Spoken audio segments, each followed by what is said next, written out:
মাহে রমজান সামনে, এতটা কাছে, জীবনের পরিবর্তনের একটা বড় সুযোগ। জীবনটা কাজে লাগান, হায়াতটা কাজে লাগান। যুবক ভাই তোমরাও বদলাও, মুরব্বী বাবা আপনারাও বদলান।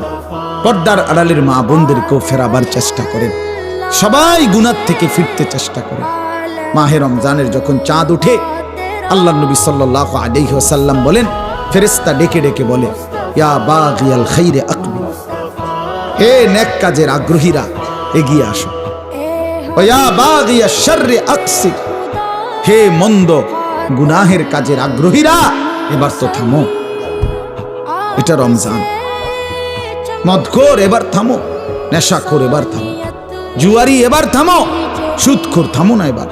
বেপরদা মা, এই মা অটোতে উঠো না, সিএনজিতে উঠো না, ওই বাজারে যাইও না মা, এটা রমজান।